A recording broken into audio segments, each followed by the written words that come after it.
Et donc aujourd'hui, la situation est grave.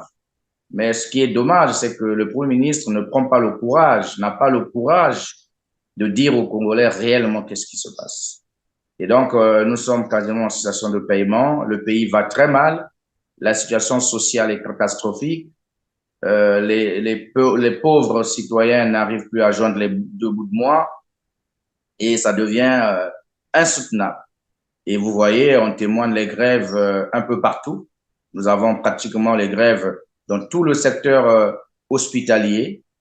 Comme vous vous imaginez, même l'hôpital général d'Oyo, l'hôpital dédié à la défunte fille du chef de l'État, est à 9 mois d'arrêt de salaire et ils ont menacé d'aller en grève dès ce lundi. L'hôpital général de Dolisie est dans un état catastrophique. À Pointe-Noire, ce sont des grèves un peu partout. Donc, vous comprenez par là, au CHU de Brazzaville, n'en parlons plus. Vous avez la situation à l'université Marien-Ngouabi. Donc, il faut dire aujourd'hui que le pays est en train aujourd'hui de s'enfoncer dans les profondeurs de l'abîme, tout simplement parce que nous avons des dirigeants qui ont choisi de ne pas écouter, qui ont choisi de s'entêter. Et aujourd'hui, nous sommes en train de vivre les conséquences d'une gestion calamiteuse et opaque, une gestion axée sur la non-performance, une gestion axée sur des considérations tribales, familiales et autres. Et ça fait qu'aujourd'hui, malheureusement, c'est le peuple souverain qui paie le prix le plus lourd. Donc aujourd'hui, on ne peut pas espérer quelque chose d'un gouvernement qui fait plus de 4 ans sans payer ne fût-ce qu'une seule bourse des étudiants. J'ai été au Maroc, j'ai rencontré quelques étudiants congolais qui tirent la langue par terre. Certaines de nos étudiantes qui sont là-bas sont devenues quasiment des prostituées parce que elles n'ont plus d'autres espoirs, ils n'ont plus d'espoir. Donc aujourd'hui, on ne peut pas espérer quelque chose de ce gouvernement. Espérer quelque chose de ce gouvernement, c'est tout simplement perdre du temps parce que le gouvernement a démontré ses limites. Et je suis en train de voir un peu le signe dans les années 89-90 qui annonçait donc la fin du régime du monopartisme. On n'est pas loin.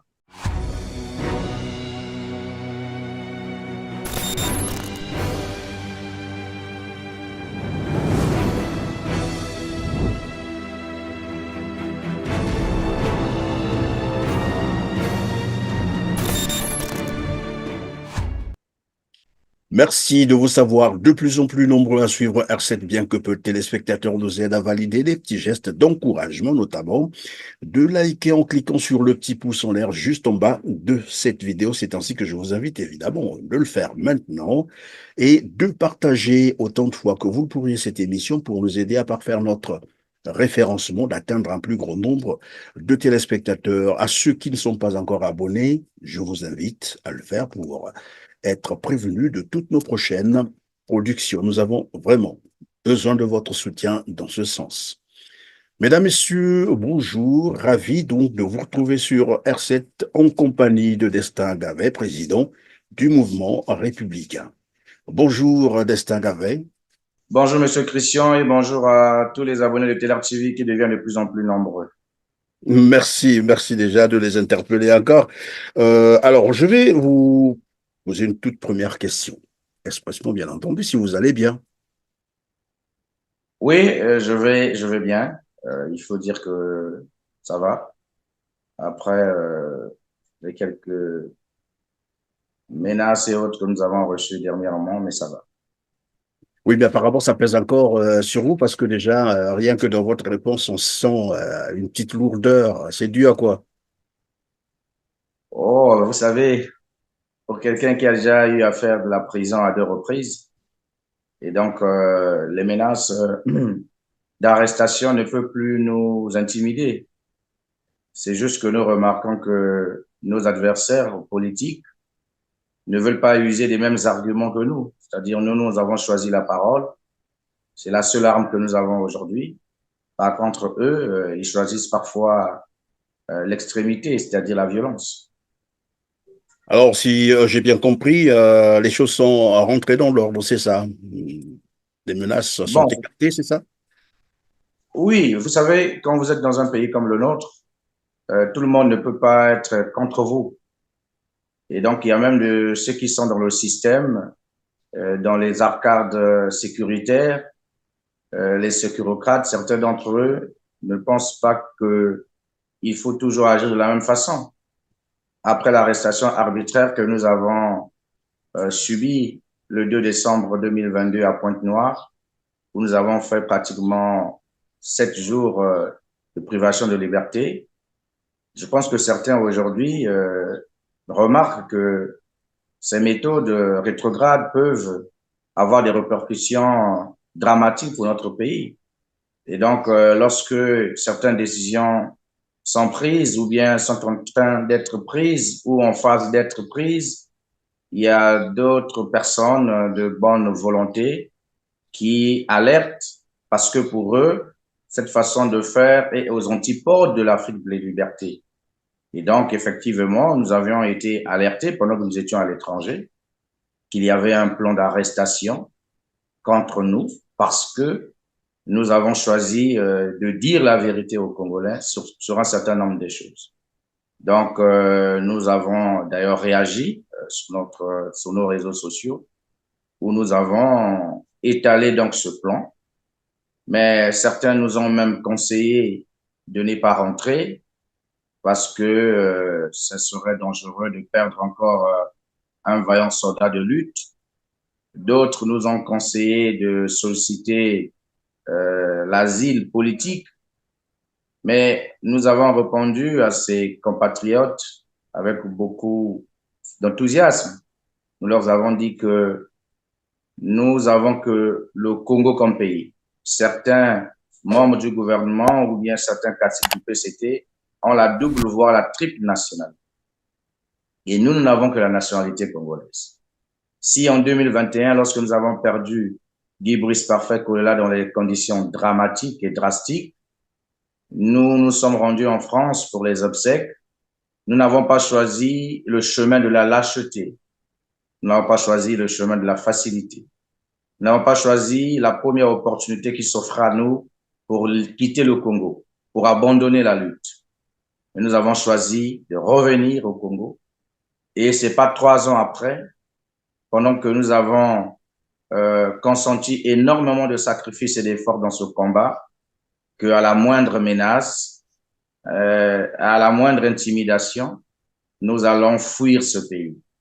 Et donc, nous avons décidé de regagner Brazzaville après notre séjour à Cotonou, en France, au Royaume du Maroc et aussi en République démocratique du Congo où nous avons des engagements académiques. Nous avons décidé de regagner et nous avons été accueillis par une trentaine de militants du parti Obit, Ngobi, de Brazzaville. Et nous avons d'ailleurs annoncé que nous allons reprendre nos activités politiques, chose que nous avons repris avec beaucoup d'enthousiasme parce que pour nous, le pays va mal et on ne peut plus se taire. Voilà, alors nous allons donc évoquer la situation socio-économique, j'allais dire très critique du Congo-Brazzaville avec les errements du gouvernement Makosso qui en réalité ne sait plus quoi faire si ce n'est de persister dans la diversion. Alors que le bateau Congo-Brazzaville est en train, évidemment, de couler.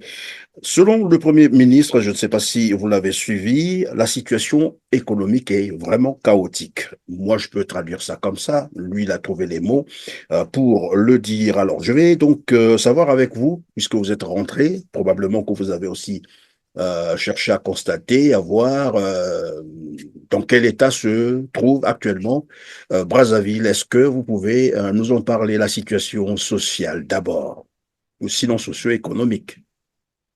Déjà, il faut dire, M. Christian Perrin, même lorsque nous sommes à l'extérieur du pays, nous prenons le pouls du pays chaque matin et chaque soir. Parce que, en tant qu'acteur politique, on a besoin d'avoir des informations fraîches venant de notre pays. Et comme vous venez de le dire, d'ailleurs, le chef du gouvernement est en train de baigner dans une certaine démagogie hors du commun. Le Premier ministre a perdu le peu d'estime que les Congolais avaient pour lui. Certains lui traitent aujourd'hui de Rwandais, malheureusement, par rapport à ses prises de position en faveur de la cession ou la vente des terres. Et donc aujourd'hui, la situation est grave Mais ce qui est dommage, c'est que le Premier ministre ne prend pas le courage, n'a pas le courage de dire aux Congolais réellement qu'est-ce qui se passe. Et donc, nous sommes quasiment en situation de paiement. Le pays va très mal. La situation sociale est catastrophique. Les pauvres citoyens n'arrivent plus à joindre les deux bouts de mois et ça devient insoutenable. Et vous voyez, on témoigne les grèves un peu partout. Nous avons pratiquement les grèves dans tout le secteur hospitalier. Comme vous vous imaginez, même l'hôpital général d'Oyo, l'hôpital dédié à la défunte fille du chef de l'État, est à 9 mois d'arrêt de salaire et ils ont menacé d'aller en grève dès ce lundi. L'hôpital général de Dolisie est dans un état catastrophique. À Pointe-Noire, ce sont des grèves un peu partout. Donc, vous comprenez par là, au CHU de Brazzaville, n'en parlons plus. Vous avez la situation à l'université Marien-Ngouabi. Donc, il faut dire aujourd'hui que le pays est en train aujourd'hui de s'enfoncer dans les profondeurs de l'abîme.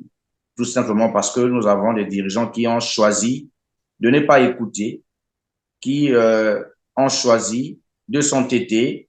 Et aujourd'hui, nous sommes en train de vivre les conséquences d'une gestion calamiteuse et opaque, une gestion axée sur la non-performance, une gestion axée sur des considérations tribales, familiales et autres.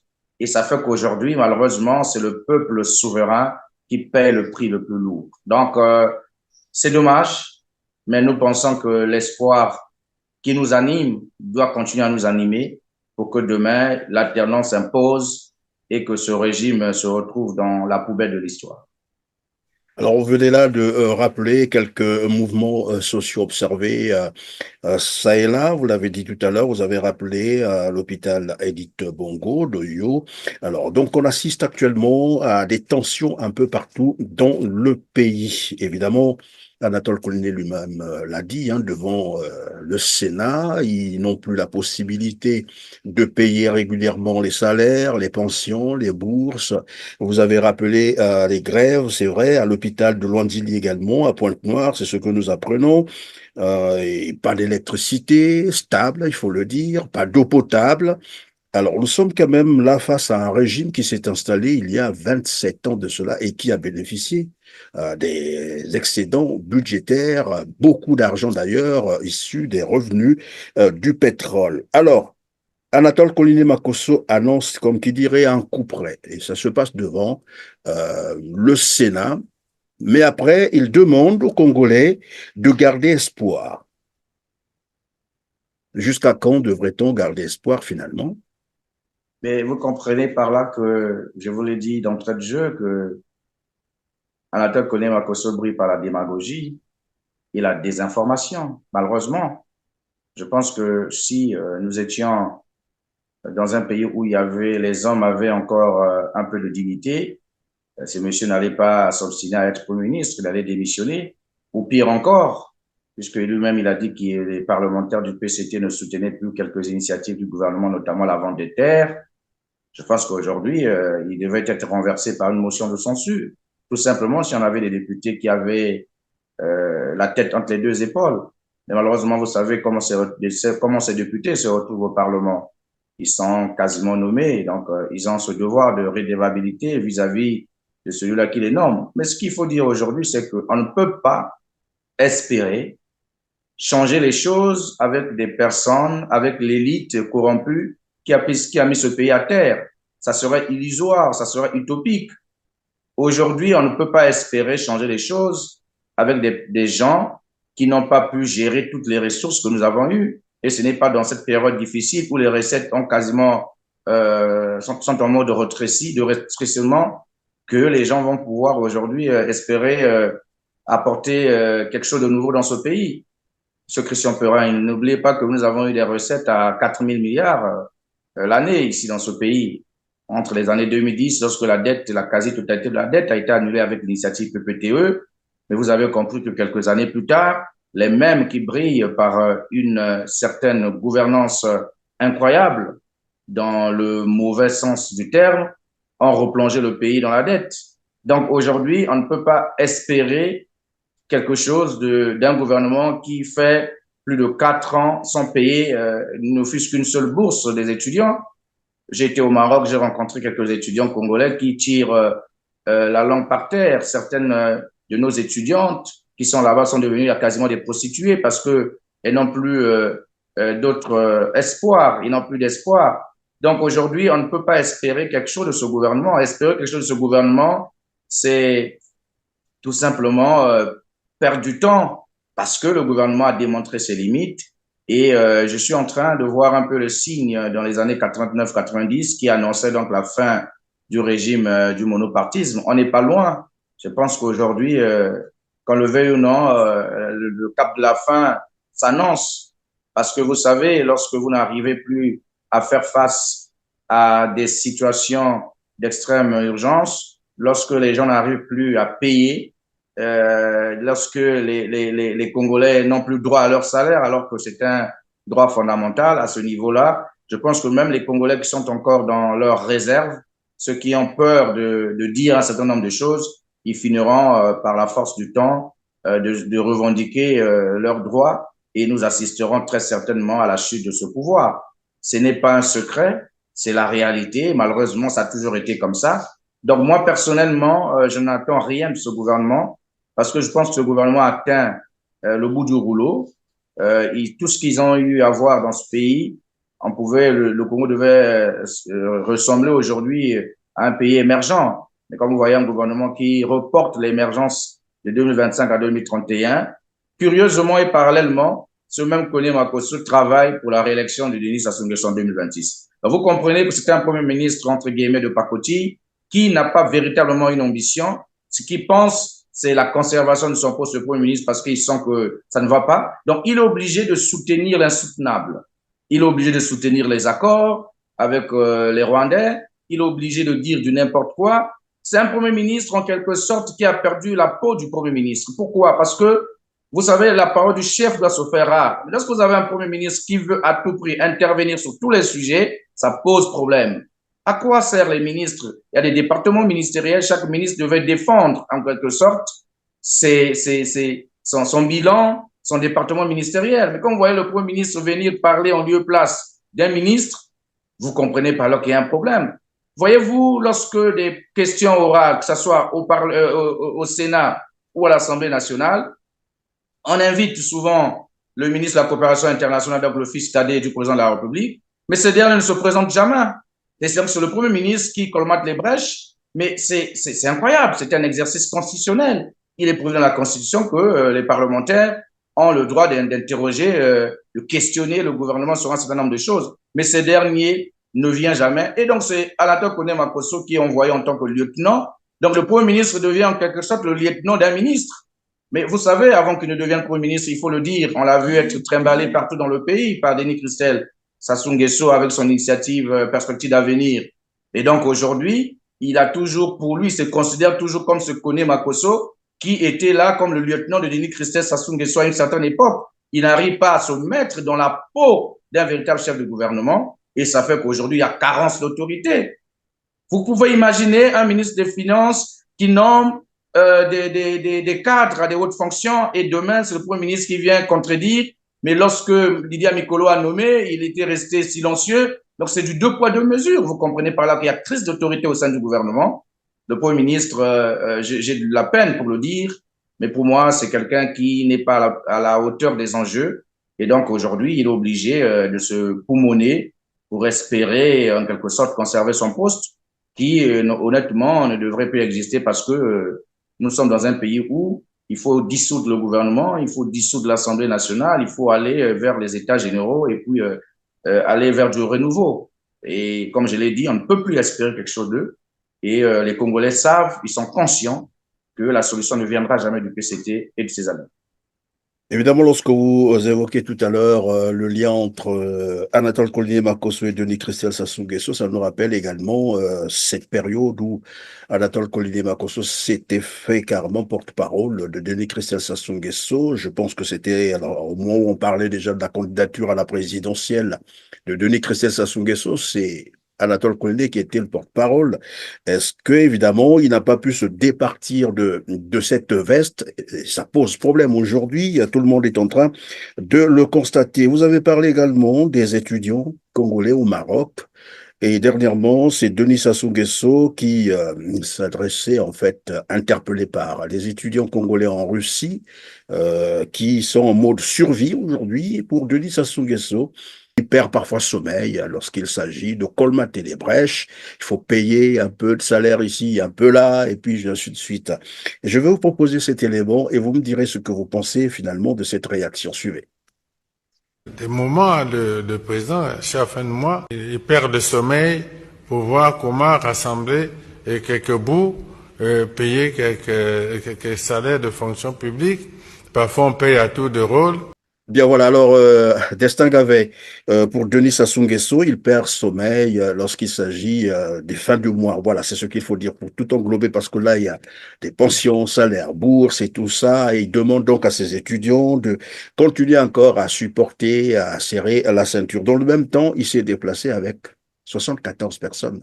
Et donc, le coût estimatif, c'est autour de 2-3 milliards. Vous savez, Monsieur Christian Perrin, il faut le dire avec beaucoup de tristesse et de désolation que le pouvoir de Brazzaville, ça je voudrais donner une information aux retraités, aux étudiants, aux agents des collectivités locales, etc., aux agents des hôpitaux. Le pouvoir de Brazzaville, la seule chose que le pouvoir de Brazzaville craint, c'est que les fonctionnaires arrivent à des mois d'arrêt de salaire. Tant que les fonctionnaires congolais, les quelques 70 000 fonctionnaires congolais, ou bien l'armée, etc., ne vont pas avoir des retards de paiement, ce gouvernement-là nargue toujours le reste des corps constitués. Parce que pour eux, les médecins, les grèves, ça peut être les prestataires, les étudiants, les retraités, ils n'auront jamais le courage de revendiquer leurs droits de façon violente peut-être, ou bien de façon normale. Vous avez vu dans ce pays, les retraités à un moment donné accumulaient près de 12 mois d'arrêt de pension. Et donc aujourd'hui, les étudiants qui sortent... On était arrivé jusqu'à 46 mois d'arriéré. Pension. Voilà, donc vous voyez que les étudiants aujourd'hui qui sont plus de 4 ans sans bourse, le pouvoir ne s'inquiète pas. Parce que effectivement, nous avons des étudiants qui ont perdu le sens de l'honneur, qui ne connaissent plus réellement quels sont leurs droits. Sinon, je vous ai dit, la seule difficulté, ce que le gouvernement ne veut pas, ce que le pouvoir de Brazzaville ne peut pas, c'est d'arriver à des situations de retard de paiement des salaires des fonctionnaires. Voilà pourquoi ils se battent entre eux. Quand il n'y a pas de l'argent, ils vont emprunter dans les banques. D'ailleurs, le mois d'avril, pour payer le mois d'avril, ils ont fait cette gymnastique avec les taux d'intérêt de 30%. Ils sont allés dans les banques, colmater de l'argent, trouver les 40 milliards nécessaires pour le paiement des fonctionnaires. Ça, c'est le premier volet qu'il faut souligner. Deuxièmement, vous savez, le président Denis Sassou Nguesso est celui-là, je peux dire, qui a quasiment tout bénéficié de l'État. Il a quasiment vécu toute sa vie avec l'argent du contribuable congolais. Et à cela, il faut ajouter la vie de toute sa famille. Ils ont vécu, ils continuent à vivre jusqu'à aujourd'hui par les efforts des Congolais, par la chance que Dieu a donnée au Congo d'avoir du pétrole, du gaz, etc. C'est ce qui a fait à ce que le président Denis Sassou Nguesso vit de ça avec toute sa famille. Ça, c'est de un. De deux, le président Denis Sassou Nguesso a toujours voulu que ses enfants fassent les meilleures écoles au monde. Vous avez vu que son fils Denis Christian Sassou Nguesso a étudié à l'étranger, etc., à Londres et autres, pour avoir des diplômes de juriste dans des prestigieuses universités. Donc, il veut tout simplement du bien pour son entourage, pour sa famille. Paradoxalement, le président Denis Sassou Nguesso ne veut pas créer les conditions pour que les enfants des autres aussi aient au moins accès à des soins de santé de qualité, accès à une éducation de qualité, etc., à l'emploi, etc. Donc, vous voyez aujourd'hui, lorsqu'il s'adresse devant les étudiants, lorsque les étudiants lui interpellent, il dit qu'il perd sommeil parce qu'il réfléchit comment faire face aux charges de l'État et au paiement des salaires. Mais c'est très grave. Ça veut tout simplement dire que nous avons en face de nous un président qui ne remplit plus, en quelque sorte, ses devoirs de président. Ça veut tout simplement dire aujourd'hui, il y a nécessité de changement. Vous avez ici évoqué, mon très cher Christian Perrin, vous avez évoqué ici que le président de la République s'est déplacé avec une délégation de 74 personnes pour un voyage de 2 à 3 jours. Et que le coût estimatif, c'est plus de 2 milliards.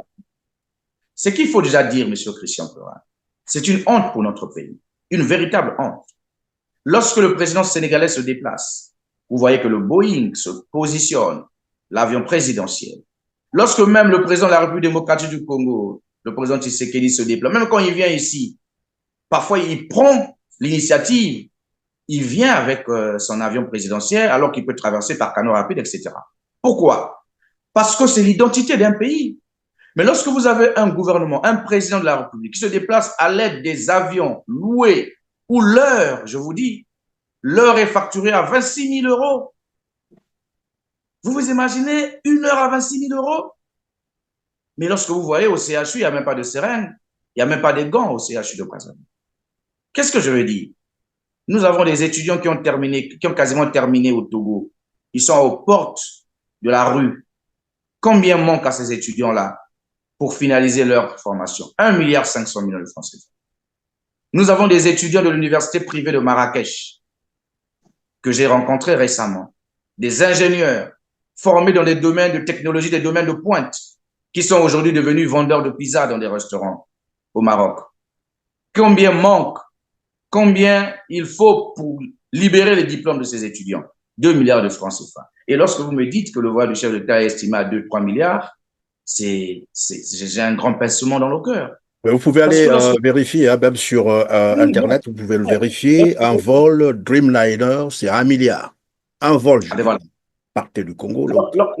Lorsque j'ai vu la composition même de cette délégation, M. Christian Perin, c'est incroyable. Vous savez, lorsqu'un chef d'État se déplace pour aller discuter des possibilités d'affaires, les premières personnes qui doivent accompagner le chef de l'État, ce sont les hommes d'affaires. Bon, déjà, au Congo, nous savons qu'on n'a pas d'hommes d'affaires parce que les quelques hommes d'affaires qui existent ont été fabriqués par le pouvoir avec l'argent du contribuable congolais. Le président se déplace sans hommes d'affaires parce qu'on n'a pas su créer les hommes d'affaires. À l'époque, dans ce pays, on avait des hommes d'affaires. Vous avez les Ebina, vous avez les Matsima. Ça, c'était des hommes d'affaires à une certaine époque qui ont su s'imposer dans le patronat congolais. Mais quand vous n'avez pas assez d'hommes d'affaires, prenez quand même, prenez le président de l'UNOC, prenez je ne sais pas, déplacez-vous avec des personnes qui ont attrait avec les affaires. Le président se déplace avec aucun homme d'affaires. Donc, lorsque vous voyez la composition de cette délégation, vous vous rendez compte que c'est un voyage qui ressemble un peu à du tourisme. Pourquoi je le dis, M. Christian Perin?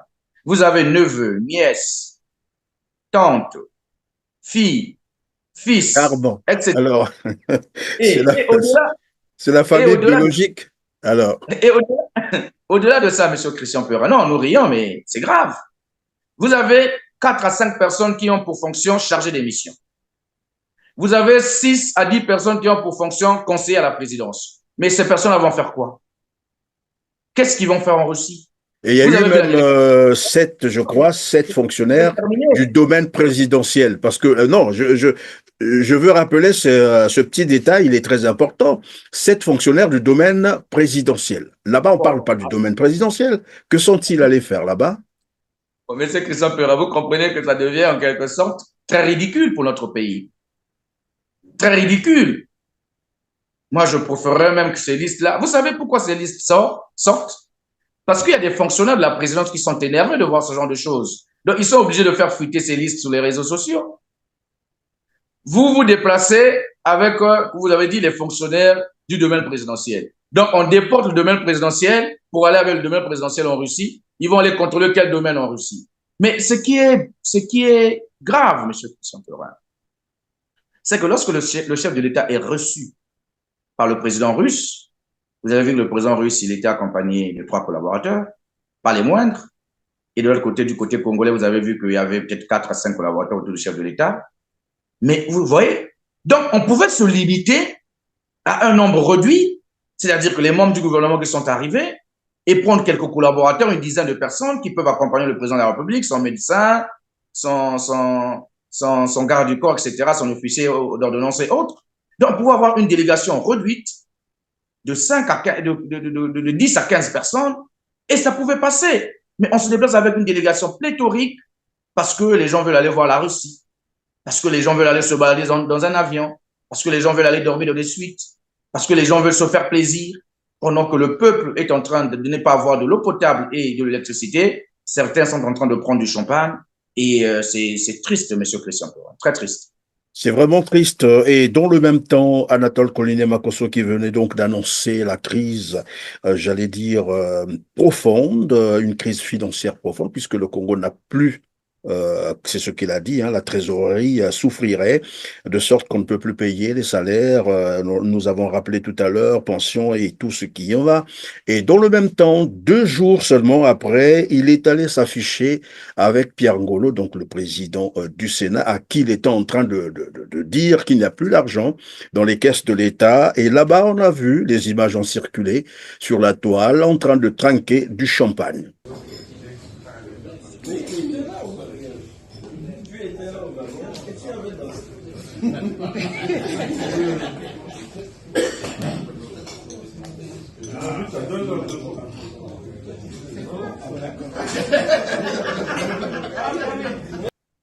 Et dans un cadre somptueux, tout le monde a vu, je crois que les images sont encore sur la toile. Et c'est là que je voulais comprendre avec quel commentaire cela vous inspire.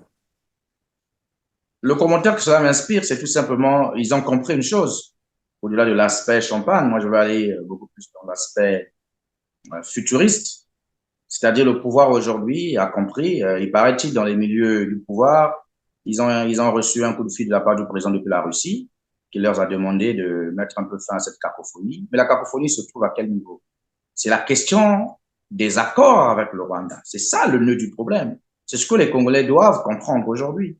C'est-à-dire aujourd'hui, il y a une frange du PCT qui n'est pas pour les accords. Il y a la quasi-totalité des membres du gouvernement. Regardez même, quand le porte-parole du PCT, au cours d'une émission, on lui demande de commenter les accords, qu'est-ce qu'il dit? Il dit, allez-y, posez la question à celui qui a signé les accords. Vous comprenez par là que le malaise, il est profond. Donc, aujourd'hui, il faut dire qu'il y a une posture, il y a certains Congolais, comme eux-mêmes ils sont du pouvoir, qui ne veulent pas entendre de ces accords. Mais comme les accords ont été signés par le fils du président et qu'il y a le jusqu'au boutisme là-dedans, il veut forcément aller au bout de sa logique et donc les autres ne veulent pas suivre. Voilà pourquoi vous avez suivi le spectacle au niveau du Sénat où le Premier ministre a dit naïvement devant la plénière que les seuls parlementaires qui soutiennent les accords, le faux opposant Tatsima Biala, celui qui est téléguidé par le pouvoir, c'est le seul qui a soutenu les accords et le député de Yamba. Donc vous comprenez par là, M. Christian Perrin, mais c'est grave. Une Assemblée nationale de 151 membres et il n'y a que 2 qui soutiennent l'initiative de la cession ou la vente des terres. Au Sénat, c'est la même chose. Donc le Premier ministre est rendu auprès de Pierre Ngolo. Vous avez senti que il y avait une véritable odeur d'hypocrisie. Il suffit de regarder la vidéo, M. Christian Perrin. Il y avait une grande dose d'hypocrisie. Comme vous voyez la posture du président du Sénat, il n'est pas à l'aise. Mais il faut faire semblant. Il faut plaire au président. Il faut écouter le président. Vous savez, tout ce monde-là ont été façonnés par le président de la République. Et donc, personne aujourd'hui, ils savent très bien que quand tu t'opposes à Denis Sassou Nguesso, si tu as été avec lui, vous savez, nous avons cette chance, on peut dire, de ne jamais été dans l'assiette de Denis Sassou Nguesso. Ça fait que nous avons une certaine liberté qui ne nous lie pas à l'homme. Mais le reste des personnes ont été façonnées par lui, ont mangé dans la même assiette que lui. Et donc, aujourd'hui, si tu veux te lever contre Denis Sassou Nguesso, il faut assurer tes arrières.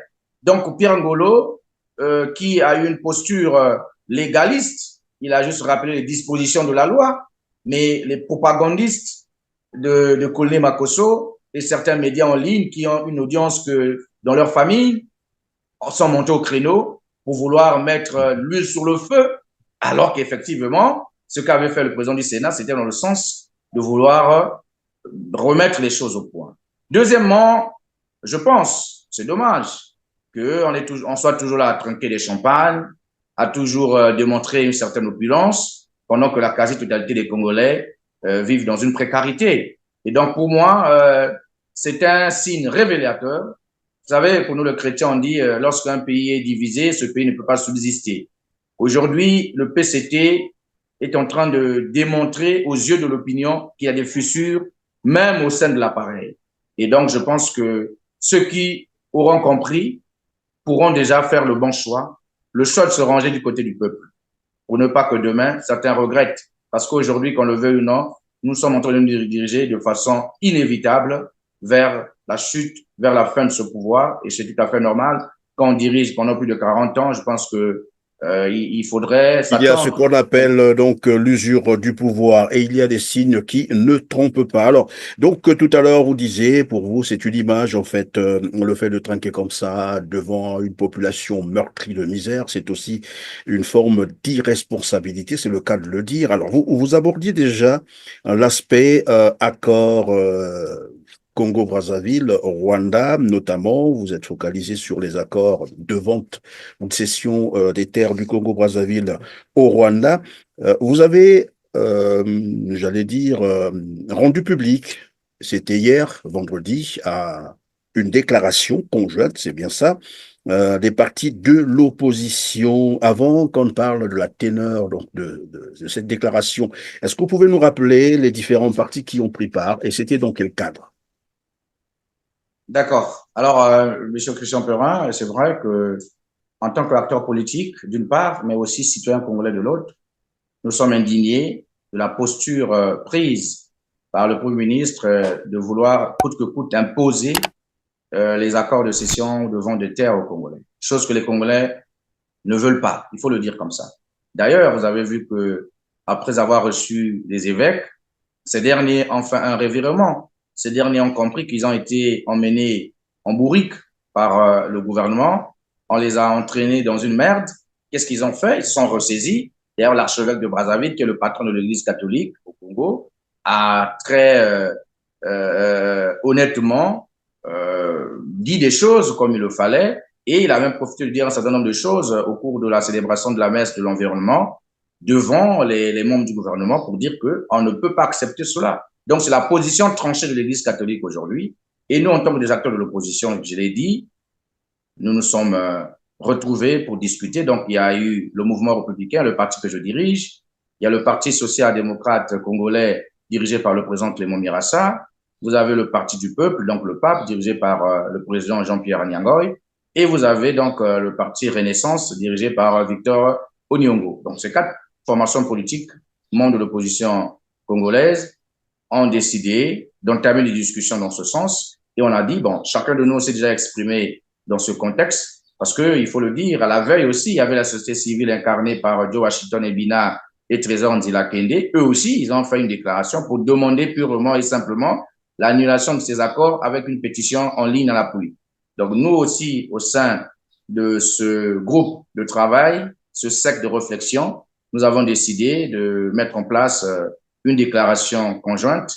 Et donc, hier, à Brazzaville, nous avons animé une conférence de presse conjointe à Diata, dans l'arrondissement Makele-Kele, et nous étions en face des journalistes et de nos militants pour leur expliquer, preuve à l'appui, carte à l'appui, pourquoi nous avons choisi effectivement d'adopter cette posture et pourquoi ces accords ne sont pas bénéfiques pour notre pays. Pas seulement les accords de terre, M. Christian Perrin, il faut aller même dans le fond du sujet.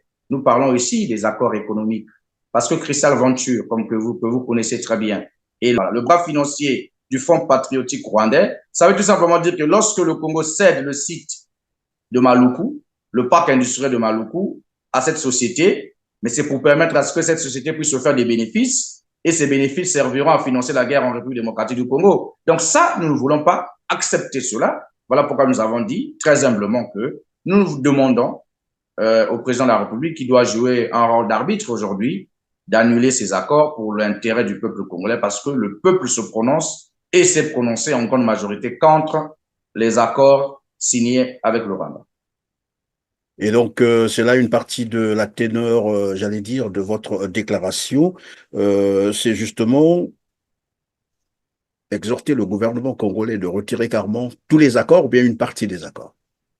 Nous n'exhortons pas le gouvernement congolais. Nous avons dit que le gouvernement congolais est déjà divisé. Ce n'est plus le problème du gouvernement. Kone Makosso agit en personne cavalière. Kone Makosso, avec Thierry Mungala et Pierre Mabiala, les trois ministres du Sud, c'est eux qui sont en train de vouloir défendre à coup de... Vous avez vu un ministre du Nord se prononcer sur cette question-là. Voilà le problème. Parce qu'il faut aller dans le fond du sujet. Pourquoi ce sont les trois ministres du Sud, un issu de Pointe-Noire, l'autre issu de Sibiti, un autre issu du Niari? Pourquoi ce sont ces trois-là qui doivent défendre impérativement ces accords? Pourquoi Denis Christès Sassou Nguesso, l'initiateur de la signature et autres de ces accords, ne vient pas s'expliquer devant le Parlement pour donner les arguments?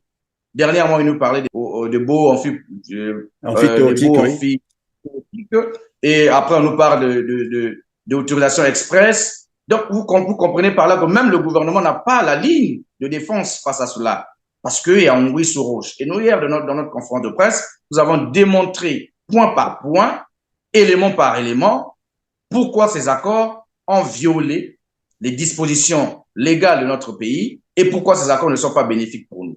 Donc, nous voulons également dire, nous avons dit dans notre déclaration, M. Christian Perin, la partie septentrionale du pays, c'est la partie la plus vaste de notre étendue. Quand vous prenez les départements de la partie septentrionale, quand vous prenez la cuvette ouest, par exemple, la cuvette ouest a pratiquement la même superficie que le Rwanda. 26 000 hectares. Vous avez la partie septentrionale qui a une densité très grande, très faible, j'allais dire, au kilomètre carré. Vous avez la partie sud où il y a déjà des populations qui font déjà de l'agriculture. Si nous vivons aujourd'hui au Congo de l'agriculture, mais c'est le département du Poul, le département de la Bouenza et autres. Donc, ces populations-là sont déjà dans une posture de l'agriculture vivrière qui arrive à satisfaire les Congolais tant soit peu, même si le taux de suffisance promis par Denis Sassou Nguesso dans les années 80 n'a jamais vu le jour. Mais on ne peut pas comprendre, M. Christian Perin, que on choisit que les départements du Sud pour l'exploitation des terres par les Rwandais. Il y a un problème. Au lieu d'aller au nord, là où les territoires sont extrêmement grands, là où l'étendue est très grande, on préfère venir au sud, là où déjà les gens se battent à faire de l'agriculture, alors que de l'autre côté, il y a des vastes étendues vierges et vides. Ça, c'est le premier point. Deuxièmement, est-ce que le gouvernement pouvait nous expliquer par quel mécanisme, par quelle expertise ils ont préféré choisir les départements du Nord en lieu de place des départements du Sud? Vous comprenez par là qu'il y a un problème. Lorsqu'on a ce genre de projet, il faut mener les études de faisabilité. Vous pensez que le gouvernement congolais peut mener des études de faisabilité? Nous les connaissons assez. Ils brillent par une certaine incompétence. Ils n'ont pas le temps de réfléchir à cela. Donc, il y a des calculs derrière. Troisièmement, la culture du ricin. Cette culture du ricin, en partenariat entre ENI et le Rwanda. Pourquoi ENI Congo ne se met pas en partenariat, ne s'est pas mis en partenariat avec des compagnies congolaises pour vouloir nous importer une compagnie rwandaise? Au-delà de ça, la culture du ricin, c'est une culture toxique, il faut le dire. Mais à quoi sert le ricin? C'est la fabrication des biocarburants. Mais d'après les recherches que nous sommes en train de faire, le ricin, c'est une culture très dangereuse. Parce que là, vous plantez le ricin, après, la terre devient infertile. Donc, vous comprenez que la culture du ricin, c'est une culture, là, vous plantez et après, la terre devient infertile. C'est tout simplement dire quoi? Cette culture détruit la terre. Donc, on commence à comprendre petit à petit qu'il y a un plan derrière. Il y a un plan nocif derrière. Le Rwanda qui vient nous planter le ricin ici, est-ce qu'ils ont exploité le ricin chez eux? Est-ce qu'ils ont l'expérience du ricin au Rwanda? Non. Faites des recherches. Le Rwanda n'a jamais planté même 1 centimètre carré de ricin.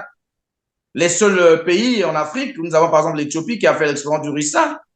Mais si vous voulez développer ce genre de culture, au-delà du fait que la culture soit toxique, mais rapprochez-vous des partenaires qui ont déjà fait les preuves pour qu'ils essaient de vous expliquer un peu quelle est l'expertise. Donc, quand vous mélangez toutes ces choses, vous arrivez à la conclusion. Mais ils ont parlé aussi de plantation de piment, de maïs et de soja.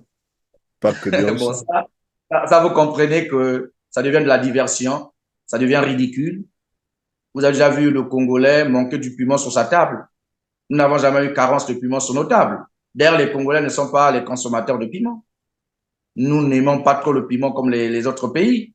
Donc, le piment, aujourd'hui, venir implanter le piment au Congo, c'est faire injure aux Congolais. Donc, ce que je veux dire, M. Christian Perin, au départ, ils nous ont parlé du ricin. Mais c'est après qu'ils commencent à améliorer leur communication. Donc, on est en train de comprendre par là qu'il y a un certain mensonge. Et le peuple est très méfiant. Nous avons vu le chef du gouvernement aller faire une descente sur le terrain. Au départ, on a vu un citoyen congolais qui s'est dit être opposé aux accords. Mais comme le Congo brille par l'achat des consciences, le trafic d'influence, ce même individu, ce même Congolais, a finalement changé son discours. Donc, dans notre déclaration de 4 pages, que nous allons d'ailleurs déposer un peu partout au niveau des chancelleries, etc., dans notre déclaration, nous avons détaillé de façon claire et nette tout ce que nous ont mené à arriver là. Toutes les étapes, là où l'ambassadeur du Rwanda est allé demander le titre foncier à Pierre Mabiala.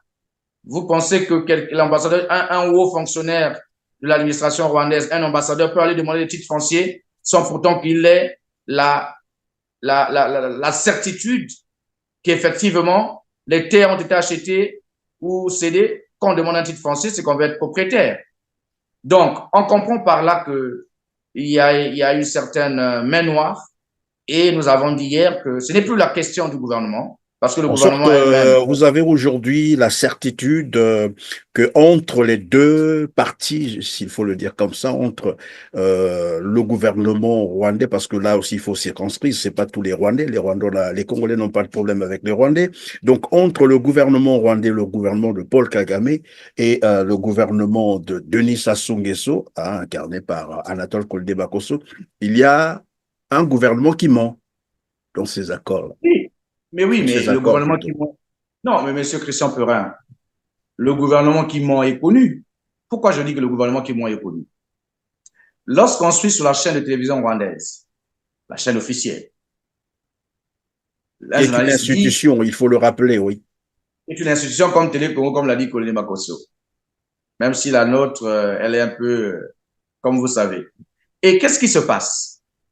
Cette dame, cette journaliste, dit que le Rwanda est désormais propriétaire de 980 km² de terre. Voilà. Alors, pour un gouvernement sérieux, pour un gouvernement qui ne ment pas, qui veut baigner dans la transparence, il devait y avoir un démenti le lendemain.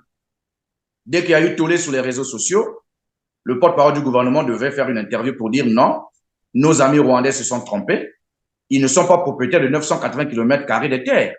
Mais lorsque nous écoutons Thierry Mongala, il dit quoi? Il dit, vous savez, c'est un problème d'interprétation entre l'anglais et le français. Mais c'est ridicule. Un peu la Ça, c'est, terminologie des mots, c'est même une voilà. insulte faite à cette télévision. Vous Oui. comprenez par là qu'on connaît déjà le gouvernement qui ment. On n'a pas besoin de se poser des questions. Il suffisait de faire un démenti et les gens allaient comprendre qu'effectivement, il y a de la transparence. Donc, ce gouvernement a toujours baigné par le mensonge. Ce gouvernement a toujours menti les Congolais. Ils ont un problème de transparence, de vérité. Rappelez-vous tout simplement, à l'époque, sous Mwamba, il y a eu le produit intérieur brut, la dette du Congo était cachée. Nous sommes arrivés jusqu'à 117 à 120% du produit intérieur brut. Mais ils se sont Ils ont fait embourbés, des ils ont caché. acrobaties, comme qui dirait, des acrobaties pour expliquer que. Le FMI les a dévoilés. Donc, vous avez vu que ce gouvernement, bon, vous allez constater qu'il y a un peu changement de Oui, oui, température oui, parce qu'il y a eu, voilà. voilà, il y a eu coupure d'électricité. Vous savez, c'est ça le Congo. Les Malheureusement. entrepreneurs sont en train de souffrir aujourd'hui parce qu'un pays comme le Congo, incapable aujourd'hui de stabiliser son énergie, incapable aujourd'hui de donner l'électricité aux Congolais. Pendant que nous tournons l'émission, eh bien, le courant vient de partir. Voilà, il y a coupure d'électricité, mais heureusement que, bon, on a d'autres méthodes pour continuer. Et donc, on peut continuer. Vous disiez que le gouvernement a été mis à nu par le FMI. Le gouvernement a été mis à nu par le FMI par rapport à la dette cachée. Et donc, ce gouvernement a toujours brillé par le mensonge. Vous avez vu l'argent des générations futures, M. Christian Perin. Lors de la campagne présidentielle de 2016, en face des journalistes de France, d'Africa 24, on a posé la question au président Denis Sassou Nguesso, où sont les 14 milliards de générations futures? Il a répondu que l'argent se trouvait dans un camp de stabilisation au niveau de la BEAC. 14 milliards de générations futures. Ce qui fait aujourd'hui près de 7 années de budget actuel. Où est cet argent? L'argent a disparu. Ils ont pris cet argent, ils se sont distribués cet argent parce qu'ils ont cru qu'ils devaient peut-être perdre le pouvoir en 2016. Ils ont créé des stratégies, des stratagèmes pour se partager cet argent et aller planquer cet argent dans les paradis fiscaux. C'est dommage, Monsieur Christian Perin. Quand Alors, vous ici voyez même, des pardon, pendant que vous évoluez, sur ce même plateau, je posais la question, je crois que c'était à Clément Mirassa, qu'est-ce qui peut désormais expliquer, parce que là, vous parlez des 14 000 milliards de francs CFA, comment on appelle ça, du fonds de garantie des générations futures, c'est l'équivalent quand même de 26 milliards de dollars pour ceux qui nous suivent à l'étranger. Et dernièrement, lorsque Anatole Collinet-Makosso s'adressait au Sénat, c'est ce que j'ai cru comprendre, il disait aux sénateurs ils sont en train de privilégier le paiement de la dette extérieure du Congo. Voilà qui explique évidemment tous les problèmes socio-économiques qu'on vit au Congo-Brazzaville.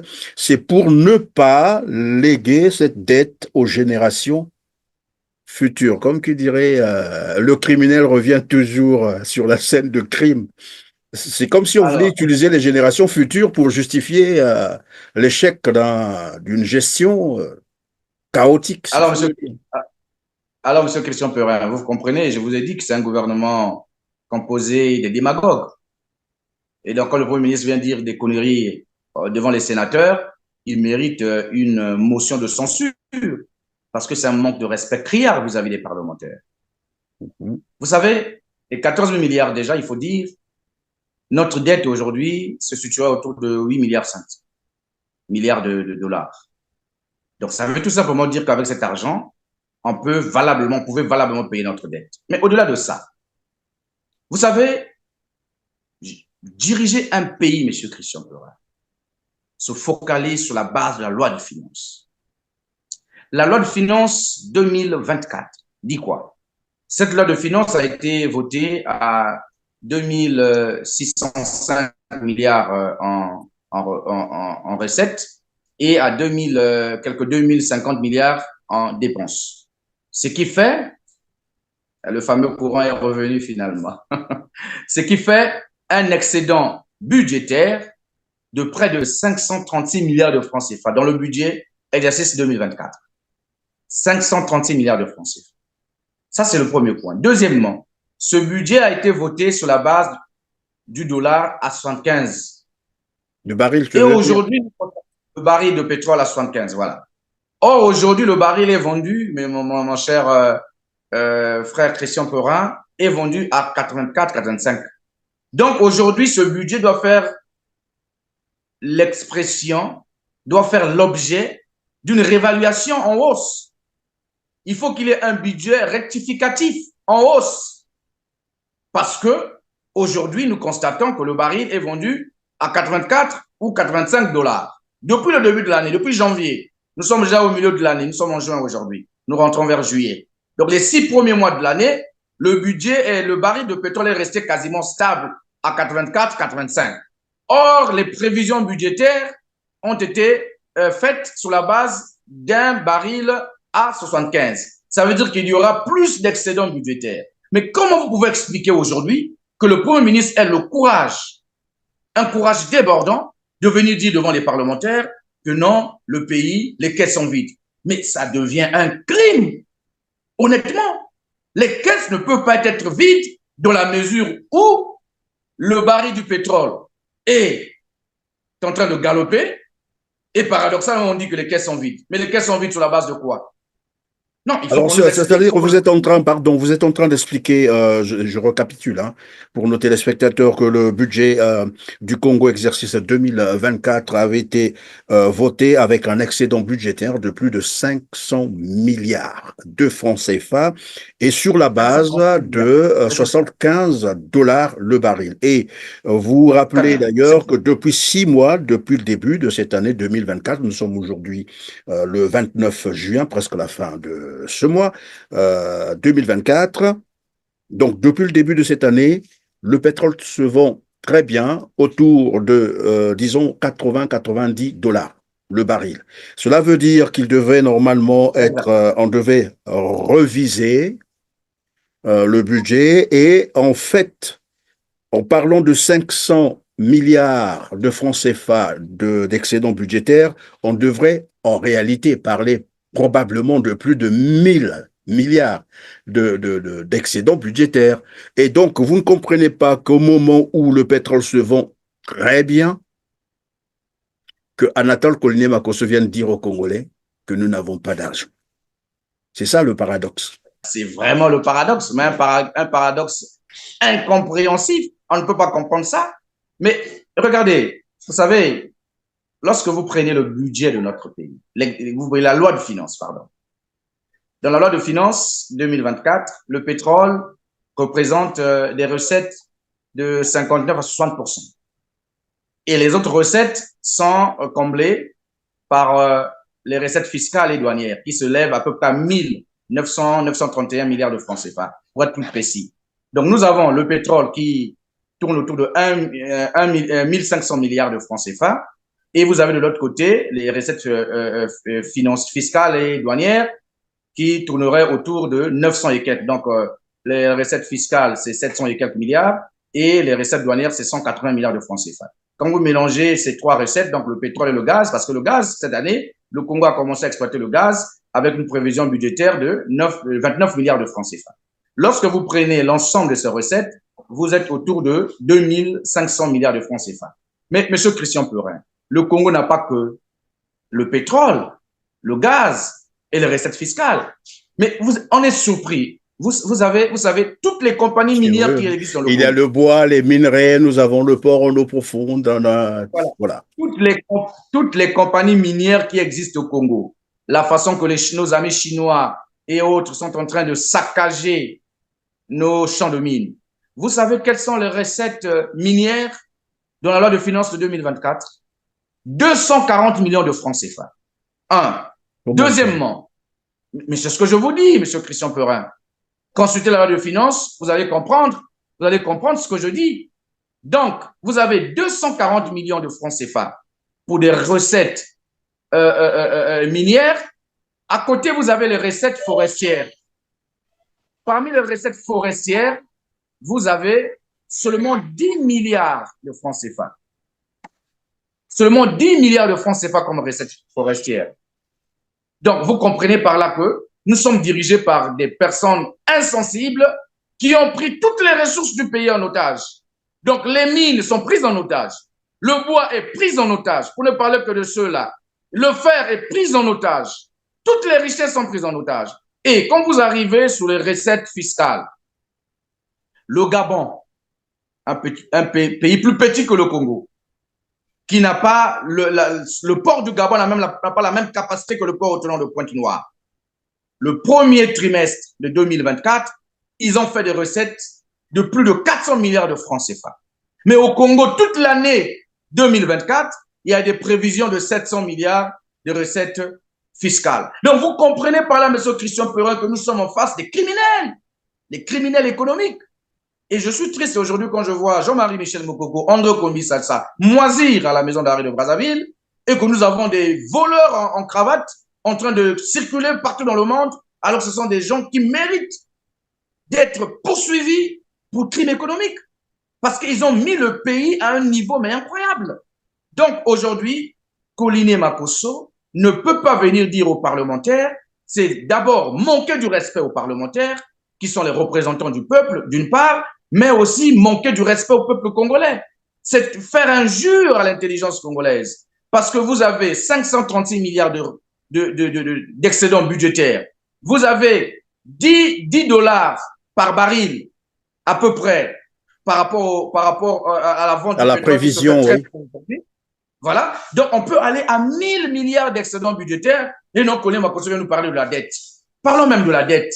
Est-ce que... Mais pendant que vous développez comme ça, il est toujours bien de rappeler que le Congo-Brazzaville, là, c'est un tout petit pays de 6 millions d'habitants, à en croire les dernières statistiques, bien sûr, du recensement de la population, 6 millions d'habitants. Donc, ça ne fait pratiquement, c'est même la moitié de Kinshasa. Voilà, c'est 3 fois moins que Kinshasa. Kinshasa fait aujourd'hui 18 millions d'habitants. Ce que je veux dire, c'est quoi, monsieur Christian Perin? Pour conclure et pour démontrer aux Congolais que Colin Makosso, c'est un menteur. Pourquoi je le dis? Lorsqu'il dit que nous devons rembourser la dette pour ne pas permettre aux générations futures de souffrir. Mais est-ce qu'il oublie que dans la loi de finances 2024, il y a déjà ce qui est prévu pour le remboursement de la dette, qui s'évaluera autour de 240 milliards de francs CFA? Je l'ai dit, d'ailleurs, le professeur Ondo Ossa, qui était un grand économiste, l'a toujours dit que c'est la loi de finances qui détermine c'est la vision du pays, la loi de finances.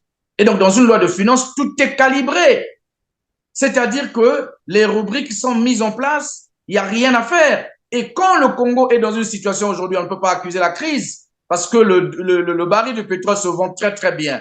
Donc aujourd'hui, l'argument de la crise est passé et on veut nous emmener l'argument de la dette. Si, M. Christian Perin, le baril était vendu en deçà de 75, comme il était prévu dans la loi de finances, dans les prévisions, à ce niveau-là, vous allez voir qu'on est venu sortir tout un dictionnaire pour nous expliquer un peu, vous voyez, le baril est Et mal c'est vendu. tous les jours qu'on nous rappellerait normalement à la télé, à la radio, et à crise, le baril a chuté. On a vu ça dernièrement. Donc aujourd'hui, comme le baril est en train de se stabiliser à 85 $, ils ne peuvent pas venir dire aux Congolais que le baril, le pétrole et la crise, etc., on est obligé de se cacher derrière d'autres mécanismes, d'autres arguments. Voilà la dette. Et comme je l'ai dit, 240 milliards de francs CFA prévus dans la loi de finances pour le remboursement de la dette. Donc aujourd'hui, on ne peut pas nous dire aujourd'hui que les caisses sont vides parce qu'il faut rembourser la dette. Non, ça c'est de la démagogie, ça c'est le mensonge. On doit respecter les Congolais, mais on doit surtout respecter les parlementaires. Les parlementaires aujourd'hui sont traités comme les moins qu'Oriens. Parce que, comme je l'ai dit, M. Christian Perin, d'entrée de jeu de notre émission, parce que ce sont des parlementaires qui se retrouvent là-bas par la volonté des hommes. C'est pas le choix réel de la population. Parce qu'un député qui est censé représenter le peuple, qui sait que même si je vais en affrontement avec le pouvoir ou le gouvernement, demain, quand je vais repartir aux élections, c'est la population qui va me porter. Ce député-là garde son indépendance. Or, aujourd'hui, malheureusement, nous avons des députés qui n'ont pas d'indépendance parce qu'ils savent qu'ils sont là par la volonté d'un homme, la volonté des hommes. Et donc, ils sont obligés de se courber à toutes les caprices. Ils sont obligés de subir toutes les humiliations, malheureusement. Et aujourd'hui, effectivement, ce qui se passe aujourd'hui, il y avait une séance de questions-réponses entre le gouvernement et l'Assemblée nationale prévue pour hier, 28. Ça a été reporté sans explication à une date ultérieure. Ça témoigne des fissures, de la fragilité du pouvoir aujourd'hui, de la fragilité du gouvernement. Et donc, je pense que les députés doivent avoir du courage de voter une motion de censure pour écarter un tel Kone Makosso qui manque du respect non seulement aux parlementaires, mais à tout un peuple aux yeux du monde. Et donc, qui dit aussi Anatole Kone Makosso, dit tout le régime de Brazzaville qui fonctionne comme ça, et quelqu'un le disait ici sur ce plateau, ce n'est pas non plus, pas seulement lui. On pouvait lire ça aussi, et je crois que l'article existe encore sur Libération, un quotidien, un français qui dit l'élite politique du Congo-Brazzaville fonctionne comme une mafia. C'est juste un rappel, ce n'est pas moi qui le dis. Alors donc, dans la déclaration que vous avez rendue publique, l'objectif c'était de demander au gouvernement congolais, clairement, de renoncer à tous ces accords qui ne profitent pas ou qui ne profiteront pas au Congo-Brazzaville, sinon créer des ennuis aux Congolais. C'est cela. Monsieur Christian Perin, je suis très gêné de dire qu'on a demandé au gouvernement. Parce que je vous ai dit que le gouvernement a perdu la crédibilité aujourd'hui. Nous avons demandé au président Denis Sassou Nguesso de jouer le rôle de l'arbitre. Parce que nous avons compris que le gouvernement a des difficultés face à ce sujet, face à ce dossier. Parce que les accords se trouveraient, paraît-il, entre les mains de Denis Christian Sassou Nguesso. Donc, Anatole Kone Makosso, tout ce qu'il vient de dire aux Congolais, c'est du mensonge. Et donc, nous pensons que ce gouvernement qui ne maîtrise pas le dossier ne peut pas aujourd'hui annuler les accords. Ce n'est que le président de la République, je pense, qui peut, s'il veut que la volonté du peuple triomphe, le peuple souverain ne veut pas des accords avec le Rwanda.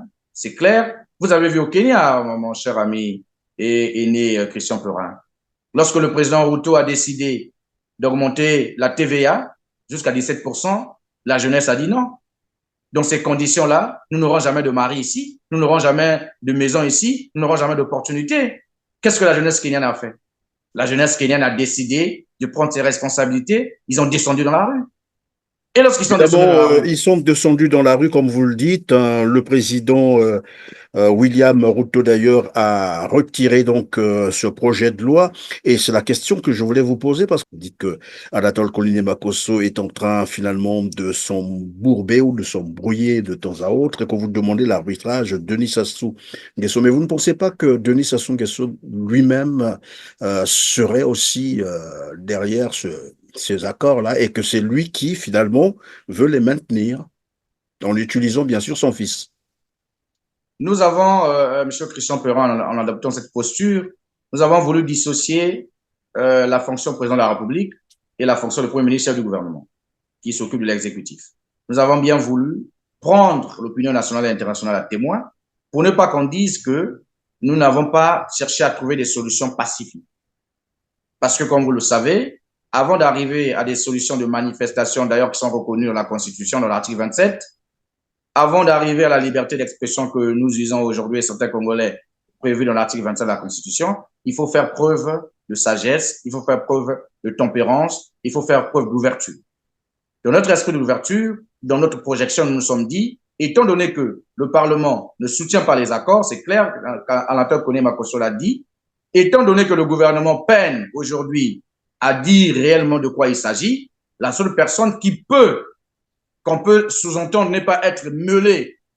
Il y a une certaine présomption d'innocence qui est là.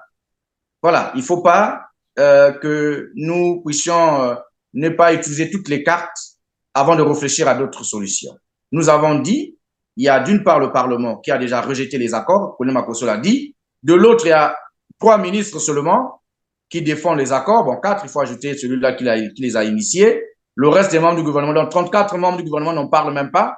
Ils ne veulent pas entendre parler de ça. De l'autre côté, il y a 4 ministres qui veulent aller dans le jusqu'au boutisme. Donc, nous pensons que ces 4 ministres sont minoritaires. Et donc, aujourd'hui, nous demandons l'arbitrage du chef de l'État.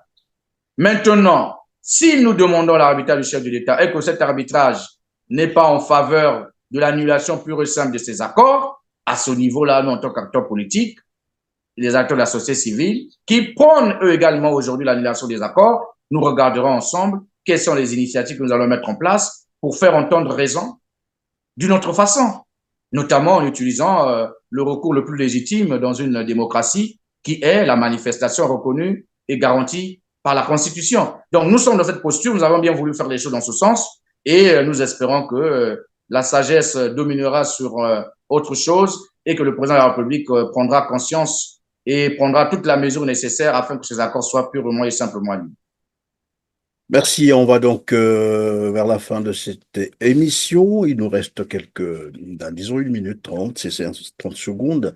Une question probablement qui sort un peu du cadre de notre émission, c'est un peu la signature du pipeline qui partira donc de Pointe-Noire, passera par l'UTT, vous avez appris ça, et dont le terminal est prévu à Maluku, très chouette. Tout à l'heure, lorsque vous expliquiez les accords sur la vente ou cession des terres, vous parlez de Maluku qui avait été cédé au Rwanda.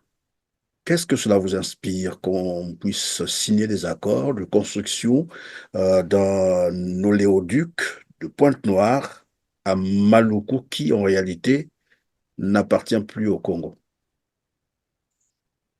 Bon, mais nous espérons toujours que tous ces accords seront annulés. Parce que je l'ai dit, donner le parc industriel de Maluku à Christian Venture, qui est le bras financier du Front patriotique rwandais, c'est contribuer à la guerre à l'est de la République démocratique du Congo, d'une part. De l'autre, pour clore définitivement cette question des terres cédées aux Rwandais, il faut relever un certain nombre des accords qui ont été signés, qui aujourd'hui posent problème. Nous avons l'accord de coopération militaire. D'ailleurs, Koné Makosso, devant les sénateurs, l'a dit que cet accord a été retiré tout simplement pour l'instant parce qu'on ne veut pas créer des remous avec notre voisin, la RDC. Donc, vous voyez que lorsque vous signez un accord de coopération militaire avec un État, ça veut dire que lorsque cet État rentre en guerre, vous aussi, vous êtes en guerre. Donc, imaginez-vous que si le Rwanda rentre en guerre de façon directe, puisqu'ils sont déjà en guerre avec la RDC de façon masquée à travers le M23, si le Rwanda rentre en guerre directe avec la RDC, à travers les accords de coopération militaire que le Congo a signés, malheureusement pas ratifiés, donc le Rwanda aujourd'hui, le Congo peut rentrer en guerre aussi à la République démocratique du Congo. Imaginez-vous l'impact d'une guerre entre la RDC et le Congo. Maintenant, voilà pourquoi j'ai dit, vous savez, même dans nos lois, dans la loi foncière du Congo, etc., il est dit que vous ne pouvez pas céder à une compagnie étrangère un site économique qui est en face d'un autre pays, qui est au bord d'une frontière. Or, Maluku, c'est carrément en face de la République démocratique du Congo. Donc, vous comprenez même par là aussi, c'est de l'illégalité. Donc, pour nous, Christian Venture, c'est c'est pas une compagnie comme les Congolais peuvent l'imaginer. On utilise des fonds vautours dans ce genre de société. C'est des sociétés qui sont plongées dans le blanchiment d'argent. Depuis qu'ils ont dit qu'ils ont mis 100 milliards, 100 millions de dollars, donc 65 milliards à peu près de francs CFA, pour le site de Maluku, jusqu'à l'instant où je vous parle, il n'y a pas d'électricité là-bas. Les 60 entreprises qui existent là-bas ne fonctionnent pas. Il n'y a rien. Donc, vous comprenez par là que même les Rwandais aujourd'hui commencent effectivement à se rendre compte, est-ce qu'ils n'ont pas été dupés par les Congolais? Parce que, qu'on le veuille ou non, tout le monde sait que la volonté d'un peuple déterminé triomphe toujours par rapport à l'oppresseur. Donc, aujourd'hui, on ne peut pas dire que cette affaire-là n'arrange pas que les Congolais. Ça commence à ne pas arranger aussi les Rwandais parce que pour eux, ils commencent à se rendre compte que toutes les garanties que le gouvernement les avait données au départ commencent à s'émietter par la volonté et le courage du peuple congolais. Donc, aller la Russie signer des accords avec le Congo, vous savez, le président Denis Sassou Nguesso souffle le chaud, le froid. S'il a ici s'est maintenu au pouvoir pendant 40 ans, c'est pas de façon anodine. Parce que ce monsieur sait jongler, il sait utiliser les couloirs. Aujourd'hui, il sait, j'ai suivi son discours face au président Poutine, c'est comme un discours de réclamation, un discours pour dire que ben, aujourd'hui, la Russie devient le refuge de tous les pays oppressés. Donc, il reconnaît à demi-mesure qu'il est oppressé, que les pays africains sont oppressés par l'Occident. Ce qui n'est pas mauvais en soi, ce qui n'est pas faux en soi. Mais nous savons comment Denis Sassou Nguesso est revenu au pouvoir en 97. Quel est le pays qu'il a aidé? Quelle est la société qu'il a donné de l'argent pour qu'il revienne? Qu'il a fourni les armes, etc. Donc, aujourd'hui, le président Denis Sassou Nguesso est en train de surfer à travers l'Afrique des libertés, à travers un panafricanisme déguisé, c'est-à-dire qu'aujourd'hui, il commence à vouloir aller charmer, aller, permettez-moi l'expression, draguer la Russie, parce qu'il veut en quelque sorte aujourd'hui ne pas être aux antipodes de l'Afrique des libertés. Mais nous savons aujourd'hui que le président Sassou Nguesso le veuille ou non, 60% de la production pétrolière congolaise est tenue par une société française. Les aides publiques au développement, le Club de Paris, etc. C'est la France qui aide un peu le Congo à travers ses initiatives, le FMI, la Banque mondiale, etc. Donc, ce que fait le président Denis Sassou Nguesso, c'est une malice tout simplement. Vouloir attirer les Russes. Vous savez, monsieur Christian Perron, je vous le dis honnêtement, si vous n'avez pas pu vous développer en ayant des accords, en ayant le soutien financier de la Chine, ce n'est pas avec la Russie que vous allez vous développer économiquement. Le Congo avait toute la possibilité nécessaire. À travers les moments où nous avons eu de l'argent, le Congo pouvait s'agripper à la Chine sur le plan économique et le Congo pouvait s'en sortir. Je vous dis, monsieur Christian Perrin, dès lors que le régime de Brazzaville n'a pas pu, malgré tous les avantages reçus de la part de la Chine, se développer, avoir un semblant de développement, mais ce n'est pas avec la Russie que vous allez vous développer. Parce que la Russie, contrairement à la Chine, la Russie n'a pas une forte économie aujourd'hui, une économie comme l'économie de la Chine. La Russie aujourd'hui est en train de mener une guerre et la Russie aujourd'hui pense à l'intérêt de son pays, de son peuple. Le président Poutine, contrairement aux dirigeants africains, à l'instar de Denis Sassou Nguesso, c'est pas quelqu'un qui va faire du beau yeux, du sourire lorsque son peuple manque de l'eau potable. Lui, d'abord, c'est l'intérêt de son peuple. Donc, lorsque vous venez vers la Russie, vous partez vers la Russie, c'est pour vous dire que c'est d'abord l'intérêt de la Russie qui va primer. Or, aujourd'hui, la Russie sait que le Rwanda est soutenu par l'Occident. La Russie sait, et la Russie sait que comment le Rwanda qui est soutenu par l'Occident et le Congo va signer les accords avec le Rwanda. Donc, ne pensez pas que les Russes, ils sont très intelligents, c'est ce peuple-là. Et donc, le président Poutine connaît bien, il connaît jongler, il sait. Donc, aujourd'hui, le président Denis Sassou Nguesso, force de le dire, force de le constater, joue à une certaine malice. Il veut pousser les pieds un peu partout, constatant qu'effectivement, les taux se resserrent sur le volet économique. Donc, il faut créer des situations. Il est en phase de créer des situations, c'est-à-dire qu'il est au milieu entre l'Occident et la Russie. Il va essayer de créer des situations pour essayer de s'en sortir. Mais je pense qu'aujourd'hui, il faut le dire, le président Denis Sassou Nguesso doit prendre la mesure de la chose, il doit comprendre que le peuple aujourd'hui n'a plus besoin de sa gestion de lui, tout simplement. Il faut que les conditions soient créées pour que nous ayons une alternance. Il faut qu'il y ait un autre Congolais il y a un autre Congolais, des Congolais capables aujourd'hui de diriger le Congo. Donc, le président Denis Sassou Nguesso doit se considérer remplaçable aujourd'hui. Il n'est pas irremplaçable. Il est question aujourd'hui de voir l'intérêt supérieur de la nation. Et si on veut que le pays, effectivement, conserve un peu le peu d'honneur et de dignité qui nous reste, il faut que le président Sassou réfléchisse à sa sortie, une sortie honorable. Nous lui donnons cette possibilité-là. Nous ne sommes pas de cette école où il faut prôner la chasse aux sorcières et la vengeance. Nous ferons que la chasse aux sorcières, aux criminels économiques, parce qu'il faut rapatrier les fonds qui ont été planqués dans les paradis fiscaux pour que l'économie du pays décolle. Vous savez, toutes les sommes d'argent qui se trouvent dans les banques étrangères aujourd'hui, si on rapatrie cet argent, l'Angola l'a fait, le président João Lourenço l'a fait. Il a rapatrié près de 3 000 milliards de francs CFA de l'argent caché dans les paradis fiscaux. Donc aujourd'hui, ce que nous ferons demain, ce n'est pas aller traquer les gens. Non, ce que nous allons faire, c'est dire à ces personnes-là, oui, vous avez volé, mais nous voulons que cette somme soit rapatriée pour que nous puissions faire décoller notre pays. Et donc, la porte de sortie que nous pouvons offrir au président c'est une façon de dire, ils ont tout de même le choix. Ou vous rapatriez de l'argent, ou vous partez en prison. C'est ça, non? Ah oui, non, mais pour un pays qui se veut, pour un nouveau régime qui se voudrait se faire respecter, il faut quand même qu'il y ait les préalables, il faut qu'il y ait des acquis. Maintenant, aujourd'hui, que le président Denis Sassou Nguesso, il lui reste 21 mois par rapport à son mandat. Si en arrivant en 2026, il faudrait qu'il comprenne que il est temps pour lui de sortir par la grande porte, parce que les Congolais n'accepteront pas une forfaiture en 2026. Maintenant, s'il est aussi plus sage que ça, il peut dès maintenant libérer les prisonniers politiques. Convoquer un dialogue national inclusif pour que les Congolais se mettent autour d'une table, à l'image pas d'une conférence nationale souveraine, mais pas loin de ça. À la fin, une transition qui s'impose, et à l'issue de la transition, avoir une élection libre. Une transition avec Denis Sassou Nguesso ou sans Denis Sassou Nguesso? Très honnêtement, moi, je suis pour une transition avec Denis Sassou Nguesso. Ça veut dire que lui donner encore au moins 3 ans, 4 ans de transition, c'est ça? Peut-être pas 4 ans. De mon strict point de vue, une transition de 2 ans. Milongo a fait une transition d'une année.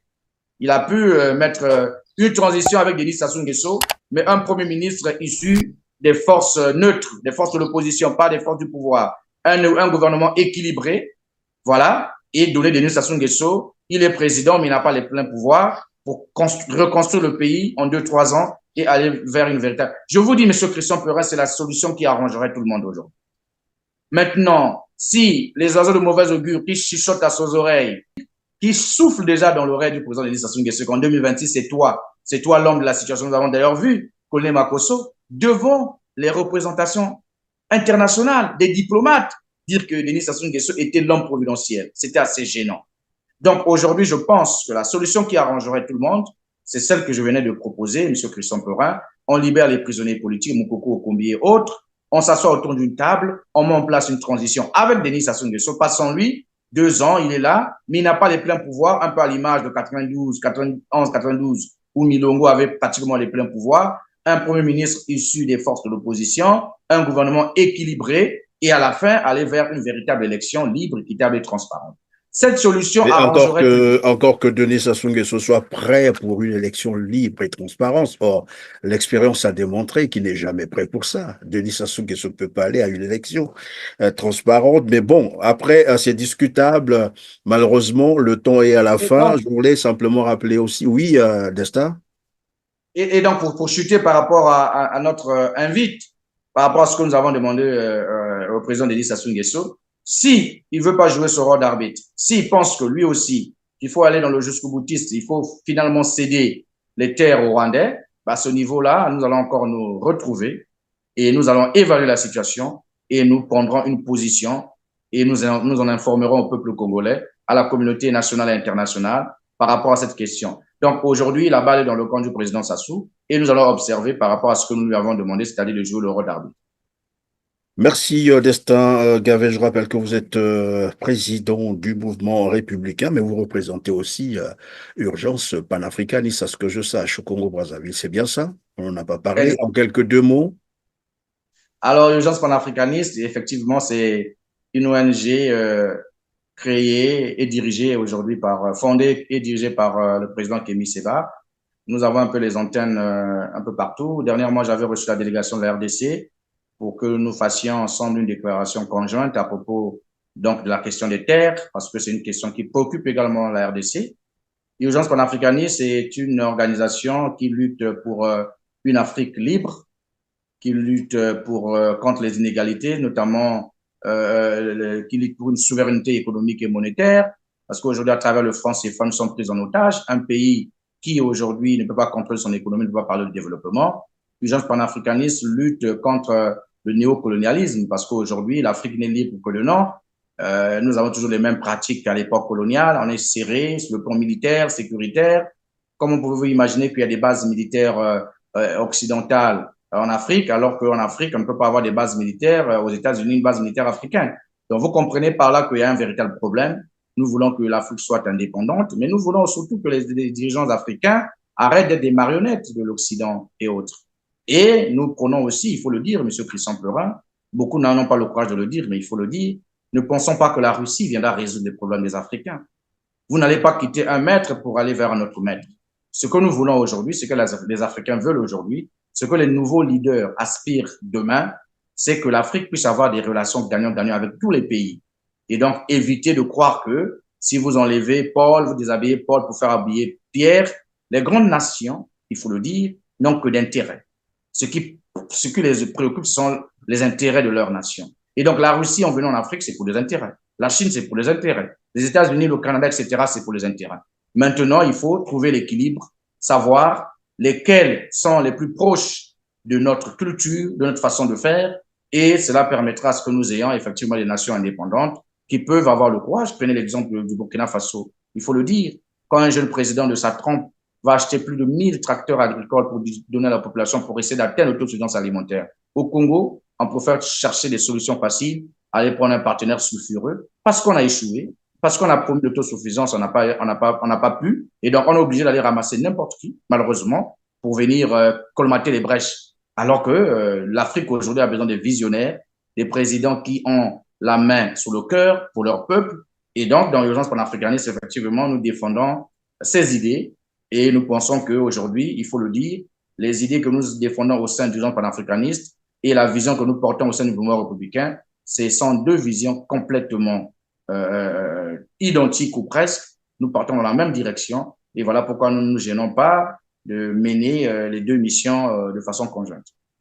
Voilà, merci. On aura l'occasion de revenir un peu plus en profondeur sur Urgence panafricaniste. Aujourd'hui, c'était d'abord Destin Gavet, président du mouvement républicain, sur la crise profonde, j'allais dire la situation critique du Congo Brazzaville. En tout cas, merci d'avoir été avec nous. Mais quelqu'un m'a posé après la réponse, elle est facultative, hein, vous pouvez répondre ou non. J'ai reçu une question comme ça sur le net, il me dit, mais moi je l'ai connu en tant que pasteur, il prêchait très bien, il avait l'éloquence, et depuis là il est parti, nous on est perdus.